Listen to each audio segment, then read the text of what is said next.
Hey guys, welcome back to ScottyFullStack.com. This is Scotty, and today we're talking about immutable infrastructure, Kubernetes, AWS RDS, GitHub CLI, Terraform, and Docker. The particular post for this was actually removed already. It is for therapy brands. That's how hot the market is. So I've highlighted here on the blog, which is in the description, the list of things we're going to be covering in this tutorial. So go check that out. The key focus here is immutable infrastructure with tools like Terraform, GitHub, and we're going to be using the GitHub CLI and source controlling everything, like they say here, and Kubernetes. So we're going to be using the Docker toolset Kubernetes locally. This is all within free tier if you're eligible. Again, always set up billing alerts. Don't trust me only. So check out the prereqs, GitHub CLI account, minikube and Kubernetes and kube control, AWS account. You need to know how to do IAM roles, cover that in other videos, and then Terraform. This video is about immutable infrastructure. This video is about immutable infrastructure. So that meaning that if you have a server that is in your company that is very hard to maintain, hard to patch, it takes up resources, takes up time, and everyone's afraid of it because you might tear it down if it gets too heavy on storage or CPU spikes or you name it, this is for you. We want to make this more scalable, more cost efficient, and use less time on these types of tasks. So that is in just a very one sentence line, immutable infrastructure. This video tutorial is meant to be in tandem with the last tutorial I did, the button click environment build, different topics, different job posts. However, you can apply what you learned there to here. I think it's very important to do so because I'm not going to cover the Jenkins piece in this tutorial. You can get that at the button click environment build. That link is in the description as well. If you're liking my content, go ahead and subscribe, click the like button, and let me know that you're enjoying it. It helps keep me motivated to do this. So I have a lot more planned for this year, and I plan on putting it out and upping my release of videos and content. So make sure you stay tuned. Really important you do that, and make sure you steal these jobs before they go off the market, because this one went pretty fast. Again, like I said, we're just going to be doing immutable infrastructure. That means we're going to be storing our Terraform code in GitHub, and then we're going to be applying it to our AWS RDS instance, which is going to be Postgres, and we're also going to apply it to our Kubernetes local cluster with minikube. So that'll be pretty cool. You can apply it, tear it down, and then at the end of the day, we'll be checking out a products application that is in Docker.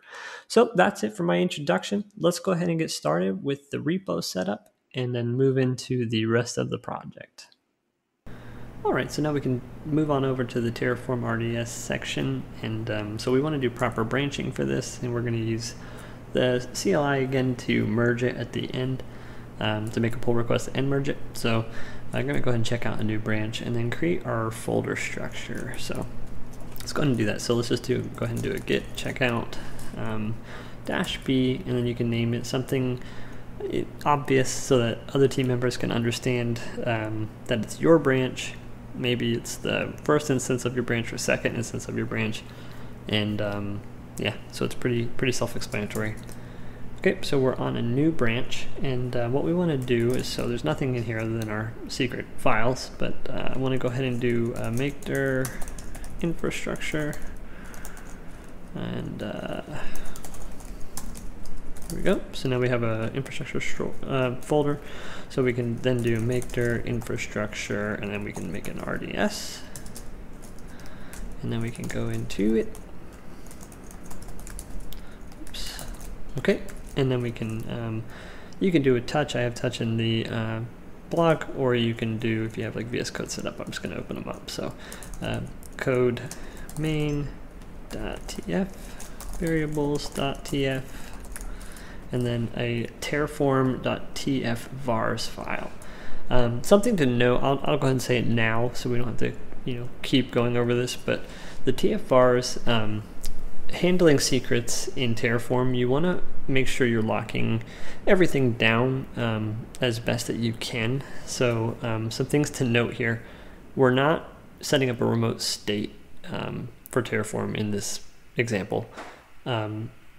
There are great examples of that from Gruntworks and other blogs online. I suggest you go check them out. I referenced them in my last blog, the button click environment build. So definitely check out remote state, and we'll do that, in more tutorials later on. And then the other thing to note is that the secrets come across as plain text in the TF state. So our Terraform get ignore file is going to ignore our TF state, so you won't be pushing plain text passwords to your repository. However, you do want to note that for this reason, you want to be careful in a professional setting. So note that TF state has plain text in it, and then also you want to set up a remote state and then limit who has the access to that remote state. So if that's like your operations team, like your platform team, limit it to just platform. So no one else should be able to see that state file, and you can keep your secrets safe. So that's all I have to say for that. Yeah, we can continue on now. Be careful. And also, store passwords in Vault, and maybe use your pipelines to pull from Vault and encrypt those. So, but anyways, that's all. So we're going to start with the main TF file. This is for our RDS. So I'm going to go ahead and start with my provider. And by the way, I use the the Terraform plugin in code, so it does a lot of auto completion as well. So provider AWS, and for here we want to do profile. And this one we're going to have a variable with our profile, just like we did in the last tutorial. And then we want to do our region equals, and then this one you could have a variable if you want. I always use East 1, so I'm going to do that. You're welcome to use a variable if you want. And then we're going to do a resource, and this is a AWS DB instance, and we can just like name it something like default or something along those lines. And then from here we just want to do the general free tier setup. So all of this stuff can be referenced online. It can be referenced in the wizard when you set it up through AWS, but we just want to make sure that we know what we're setting up here. So storage, allocated storage is going to be the free tier limit. Our storage type is going to be GP2. That's also the general purpose SSD. We want the engine is going to be, in our case, Postgres. That might be different for you.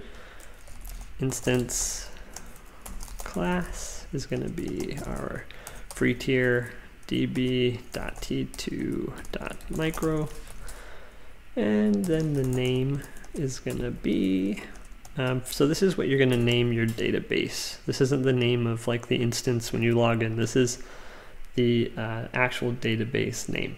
So this is going to be contacts_db for me, because that's just what I want to name it.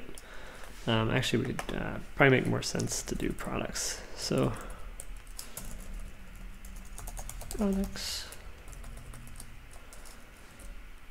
Let's name it contacts.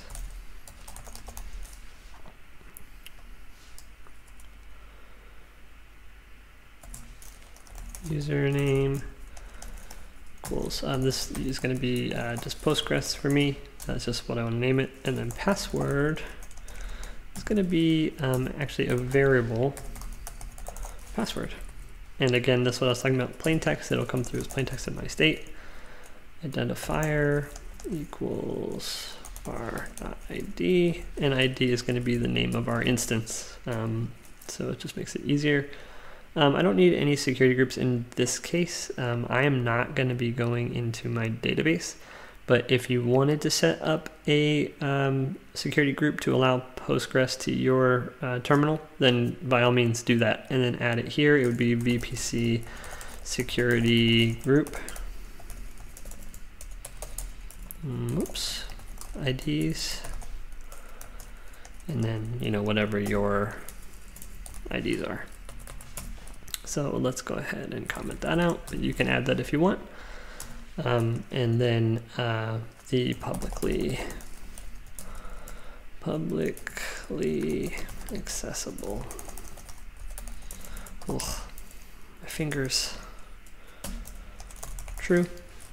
Okay, and that is it for this particular instance.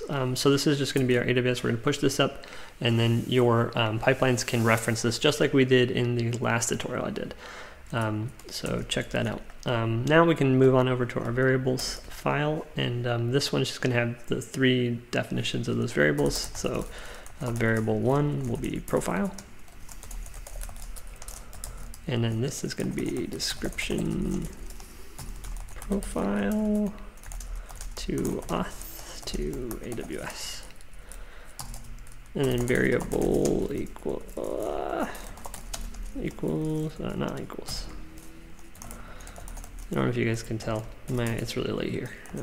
Description equals something like password for DB, something like that, and then variable ID is going to be like description of friendly name. Whoops.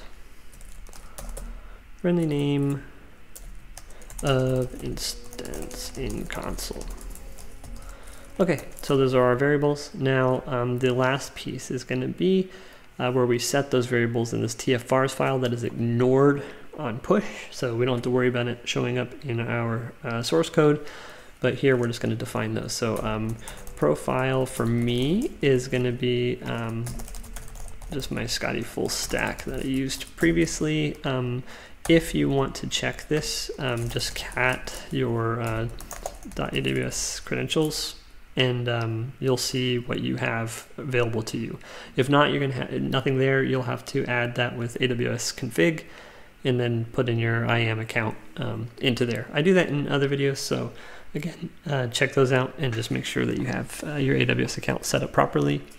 Password equals, and here we can make up a password, or you can go generate a strong one. I'm just going to do in the terminal pwgen, and it's going to put a whole bunch of strings. So I'm just going to grab some random ones here. This is different from what's in the blog.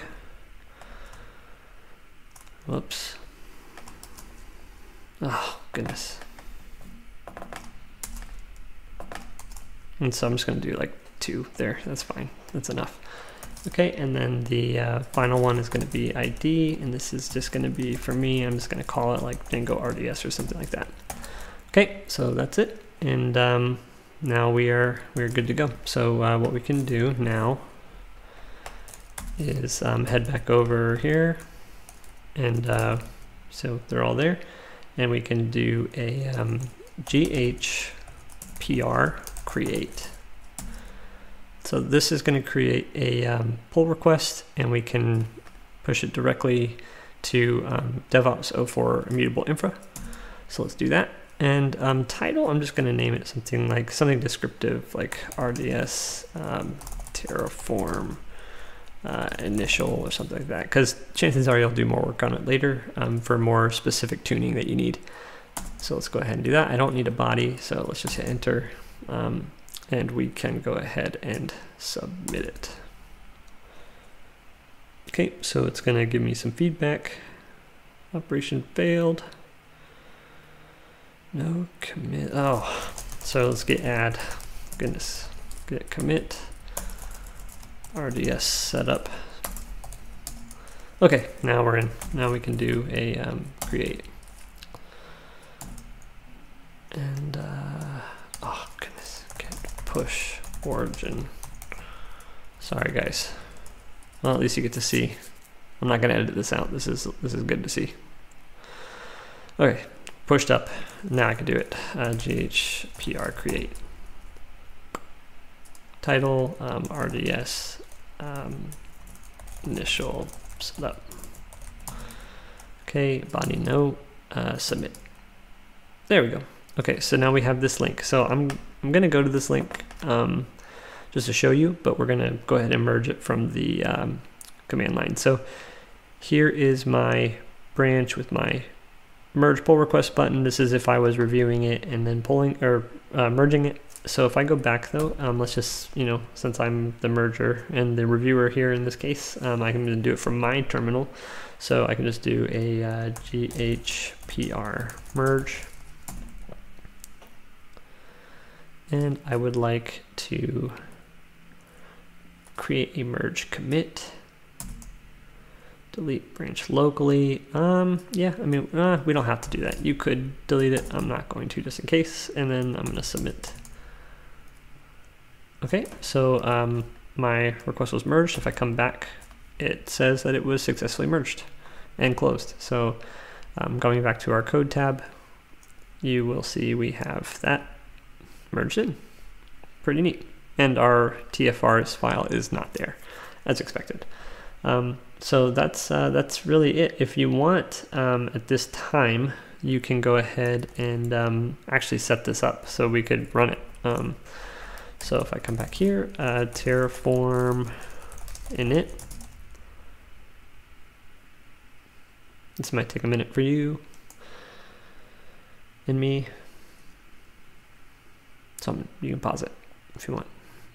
Okay, all right, so we can go ahead back up here and just do like a Terraform plan to start with no variables. And it looks like I got an error because I didn't fill that out right. So let's go back and do allocated storage instead. My fault. And we just go ahead and push that up.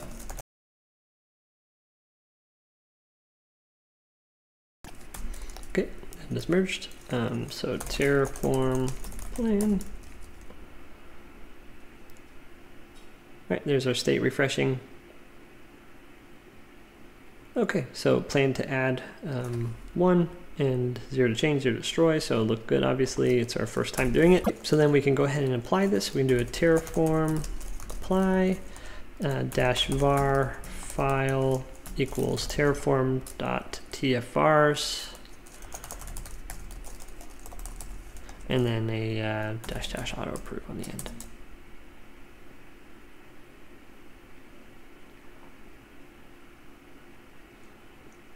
Should see a prompt here. There we go, it's creating. So while it does that, we can jump back here, go to our AWS portal, and we can go to RDS.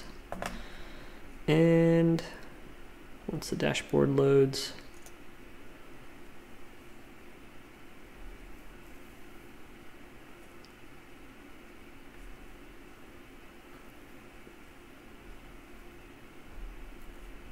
DB instances.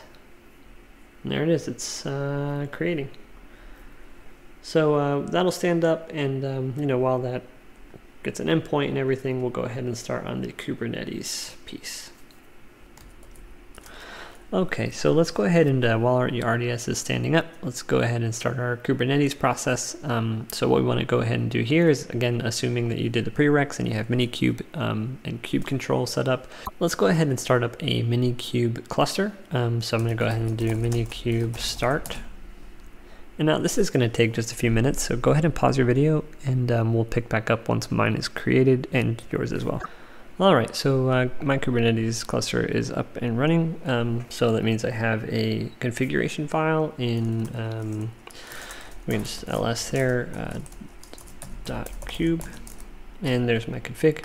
So up and running, if I did kube control git nodes, and there's my minikube node, so great, so we can go ahead and get started. So now that you have that configuration file there, we need to go back to our repository, and we can go ahead and check out a new branch to start. So git checkout -b, and then like as part of kube 01.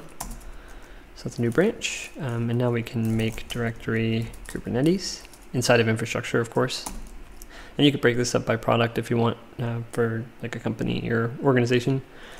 And then inside Kubernetes, here we can go ahead and open up the same files that we did for RDS. So the main.tf variables and Terraform TFRs. Here they come. All right, so that's the main. So unlike the RDS version, we can get rid of that sidebar. Unlike the RDS one, we don't want to do a provider of AWS. And the reason why is because we're using a local Kubernetes. If you were doing this for AKS, EKS, or GKS, you would want to, use that provider. But for this particular tutorial, we want to stay with the local minikube cluster that we have. So the first thing that we want to add, well, the only thing in this block that we want to add here is a config path equals, and then just put the path to that Kubernetes configuration that we had. So just .kube from the home and then config. Okay, so that is all we need for our provider. And then we need to set up a series of services. I say services, resources. So first one that we can do is optional. You could use the default namespace, but let's go ahead and do this for experience sake. Namespace, and we want to go ahead and just name this products. Okay, and this is going to have a metadata, and the name of our namespace is going to be products. Okay, we can come down, and that's it for our namespace. The next thing that we want to add is a resource for a secret. Now the Kubernetes secret,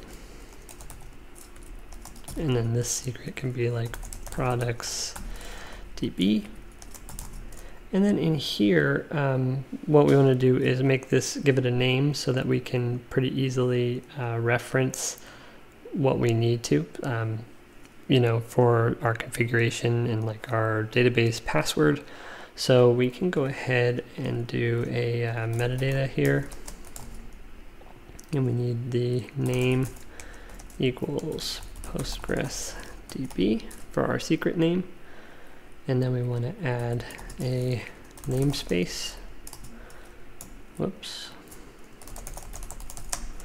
Namespace is going to be equal to that namespace referenced above on create. So Kubernetes namespace dot products dot metadata 0. So the first one in that metadata, and then name is going to be that, right?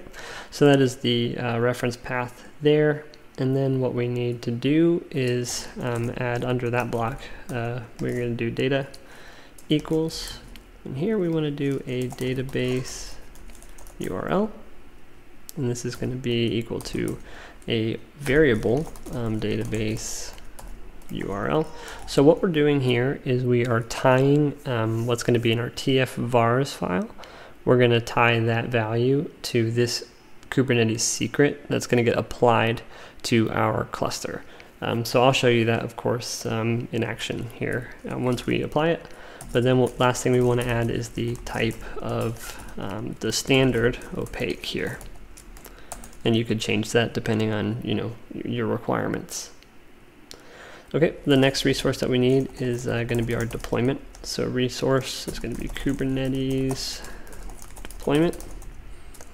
And here we can name this products _ deployment, something that we can reference easily. And then metadata is going to just have the name. So it's just going to be our products deployment. Pretty easy, right? And then we want to add our namespace is the same thing as above. So you could either copy or just for the sake of seeing it again, Kubernetes namespace dot products, and then the metadata of the first metadata name. Okay, and that's our path. Under that, we want to do a spec, and in the spec, we're going to specify our replicas. And a replica is just going to do 1, or you could do 2, you could do 3, whatever you feel the need to based on your hardware. And then selector is going to, so what we're doing here is we're going to create a selector. So we're going to have match labels. And then here we can do app equals products API. And that will come into play here in just a moment. And then under that selector, we're going to do a template, and then a metadata, and then labels, and here app equals products API. Okay. And if you're not really interested in like all this, you can go ahead and skip ahead as well. But I find this interesting and important. Container. From here, we're going to select our image. So it's another spec, sorry, under the template. And we're specifying the container. And then this is just like a Kubernetes YAML. So if you had a deployment from like a, kube control create deployment, you could just do that. So I do that in other tutorials, the monitoring one with Prometheus and Slack. You can see that in action too. But here we're just going to do image equals, and this is my image that I'm referencing, Scotty full stack, and then this is my Docker repository, so basic REST API, and yeah, that's it for that. And then the name is going to be, products, and then the port, we're just going to specify here container port equals like 8000, okay, and then env. So this env variable is going to be name and then database URL. And that value, we're going to do a value from secret key ref. And from that secret key ref, we're going to have key equals database URL, just like we specified above in our secret. And then we're just going to do the name of this is going to be what we created above. So it's going to be a string to, or a reference to that. So Kubernetes secret products, which is the name of the secret DB. And then metadata, again, the first metadata because it's the only one, and then name. Okay, so that should do it for that block. Now we need to come down to under the env, the container, and we need to add the volume. So now the volume here is going to be our secrets. So name is going to be, we have to do a direct reference, so it's got to be a string. So Kubernetes underscore secret dot products underscore DB dot metadata dot 0 dot name. Okay, that's it for that string. And then we can do the secret underscore name, and same thing here. So we can just copy this string. Okay, and again, this is just matching a YAML. So that should be it. Hopefully I nested everything correctly. That can be a pain for you and a pain point. So just if you need to, just slow it down and go back and check it out. So the last couple pieces here, it's just going to need a resource, and this is going to have to be a service so we can talk to it. Kubernetes service. We can name this products service. Okay, metadata,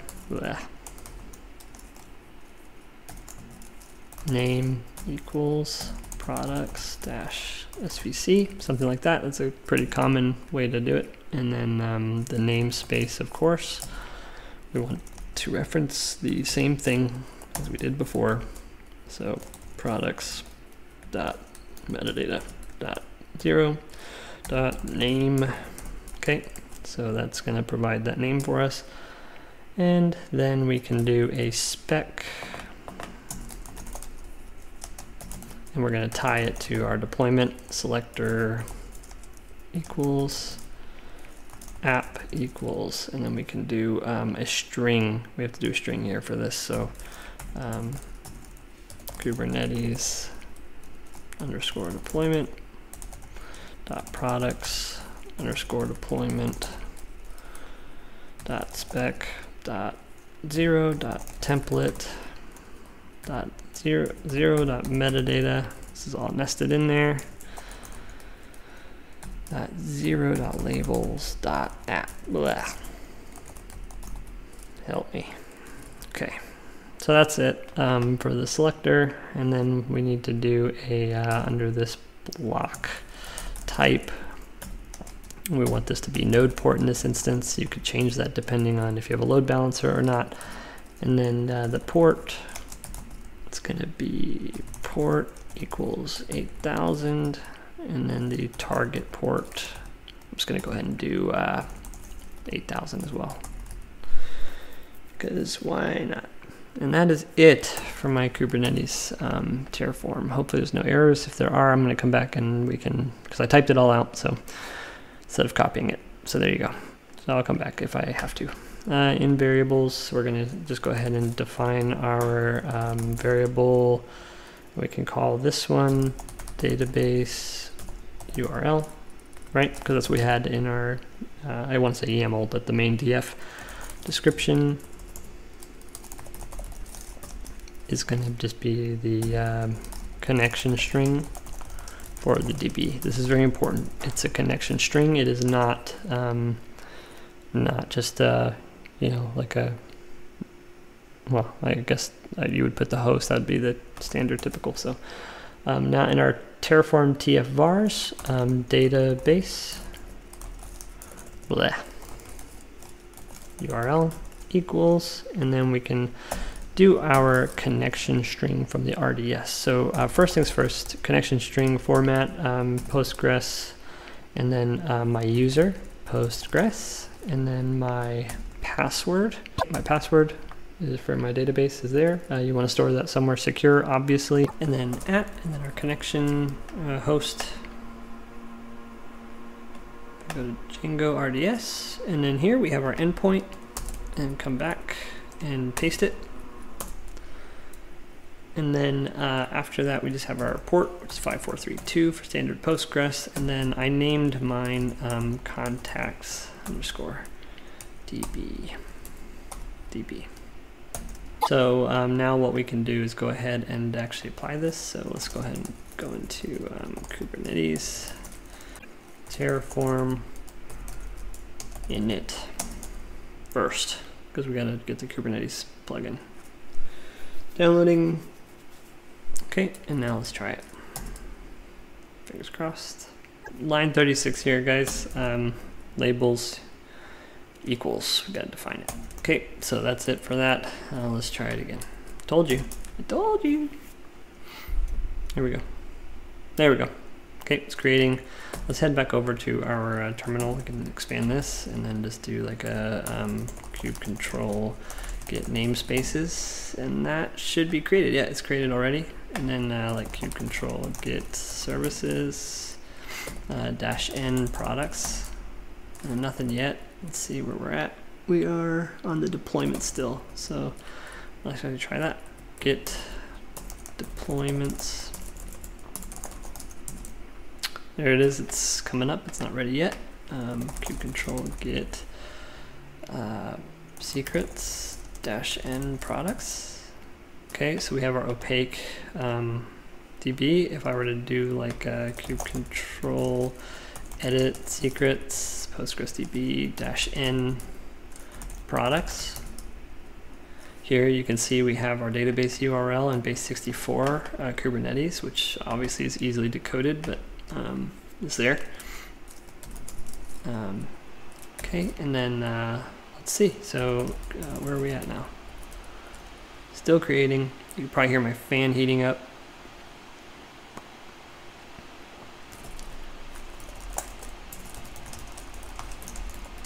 Get pods, products, and it's actually running. So our deployment's probably done. Yeah, there it is.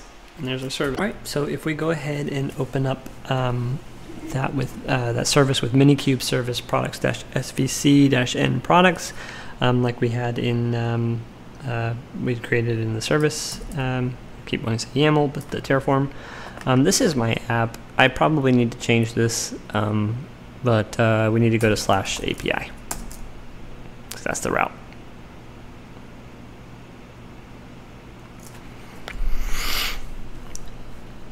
And I bet it's not gonna work. and I know why. And it looks like it's spinning out. So let's go ahead, check our logs. Kube control git logs dash, actually git pods dash n products. So here we have it running. So it's running fine. Kube control logs, and then of that pod, and then dash n products, and then dash F for follow, and saying not, so that's what I expect, not found. So it looks like we're having some connectivity issues on 5432, and the reason likely why is because we're going to need to add a security group. I mentioned it when we were setting it up that we weren't going to need it. I don't know what I was thinking. I was thinking since I had it publicly accessible. So I actually need to update my blog for this. I don't know how I accessed this before without this, but definitely a database issue here, connectivity issue, and we can actually prove that as well if we come back and grab our endpoint. This is good, troubleshooting skills. I'm going to leave this in the video. I'm not going to edit this out. I think this is valuable troubleshooting, but like let's telnet Django RDS, and then let's do our 5432. So I can't connect from my local, which the node is sharing, right? So if I were to do that, kube control git pods again, and get this pod. Let's do this. Let's do kube control exec, which is being depreciated in this way, the way I'm using it, but dash n products, and then bash. So I'm in, right? I'm in my pod. If you're not familiar with this, this is a good kube experience, but so I'm in. Let's see if I have telnet. Probably don't. I forget what base image this is. I think it's so let's just do apt get update.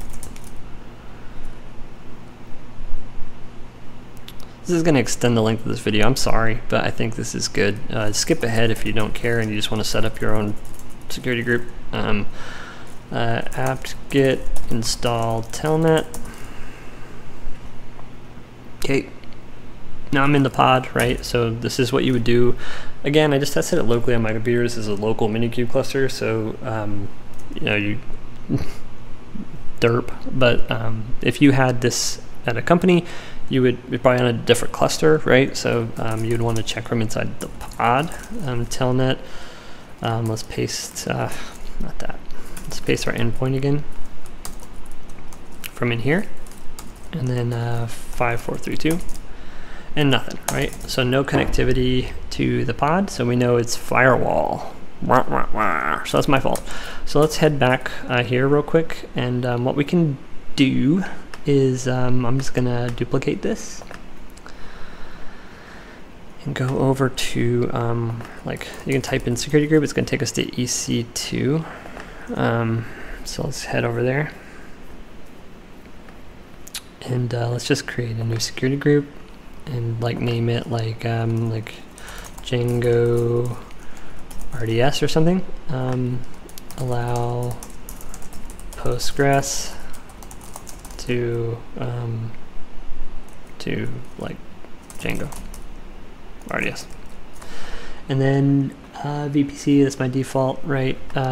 The only thing I care about here are inbound rules, and we can do, I'm just going to do Postgres, which is going to be 5432 from anywhere, which is bad, but I'm just trying to get this video along. So let's create it. Let's jump back over here, infrastructure. Let's open up RDS main, and you might want to branch for this. I'm not going to. I'm going to try this out. I commented this out. I see my brain was in the right place. Let's paste that security group ID that we just made, which is this right here. So on that security group, it's just this SG, right? It's firewall rule. We can come back and paste it in here with quotes. Okay, and let's do Terraform apply.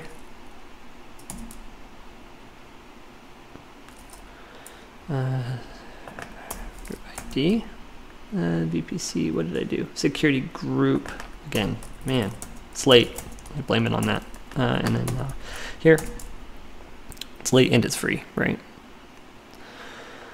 Okay, and that's going to apply. So everything else is staying, but we have our security group being added. And we would want to go back and add the default security group as well.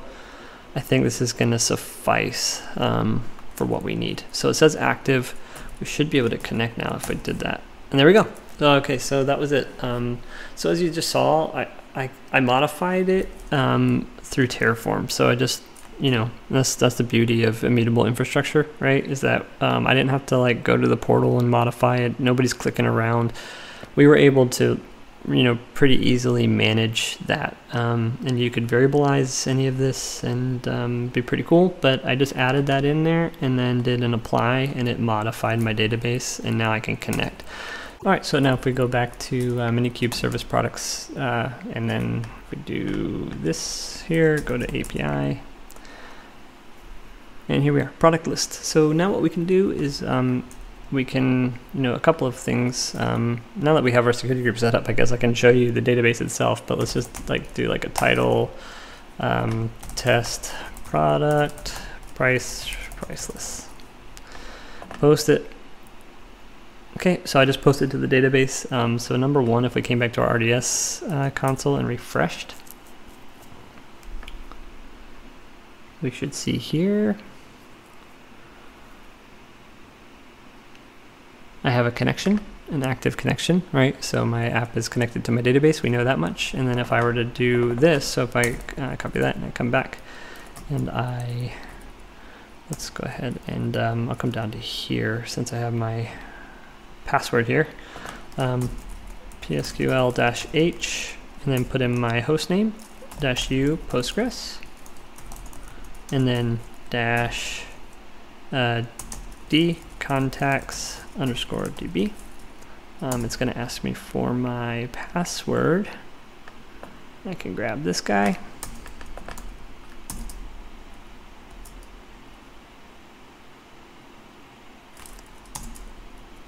Must have copy paste error.